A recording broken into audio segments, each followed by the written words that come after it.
जेकॾहिं तव्हां पंहिंजी सोच में नंढड़ी हिकिड़ी ॻाल्हि त मां तव्हांखे शेयर करणु चाहियां त जेकॾहिं तव्हां पंहिंजी सोच में कंहिं गिदड़ वांगुरु हूंदो, डिॼणा, कन्फ्यूज़, मायूस, परेशान, त तव्हां उअं ई हूंदव। जेकॾहिं तव्हां पंहिंजी सोच में कंहिं शींहं वांगुरु ई वर्ताव कंदव पिया, दिलेरीअ सां, बहादुरीअ सां, त तव्हां उन वांगुरु थी वेंदव।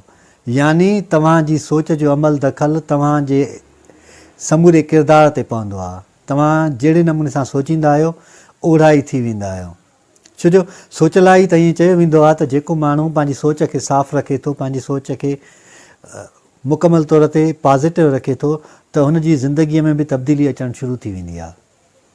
तव्हां सां माण्हू अक्सर करे तब्दीली खां लाराईंदा आहियूं, छो त असां जंहिं रस्ते सां हलंदा आहियूं पिया उहो ई असांखे सही लॻंदो आहे पियो। ऐं दुनिया में घणे में घणा दुश्मन बि तब्दीली जा थींदा आहिनि। यानी जेको माण्हू कुझु चेंज करणु चाहींदो आहे, तब्दील करणु चाहींदो आहे, या जेका अॻु में रूटीन हूंदी आहे उनखे थोरो हटाए कंहिं ॿिए तरीक़े सां बयानु करणु चाहींदो आहे, त उनजा मुखालिफ़ घणा थी वेंदा आहिनि।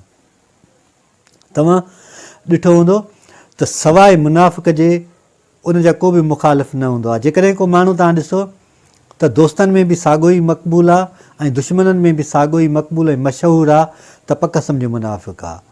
छो त जंहिं बि माण्हूअ जो दुश्मन आहे त उहो मुनाफ़िक़ आहे।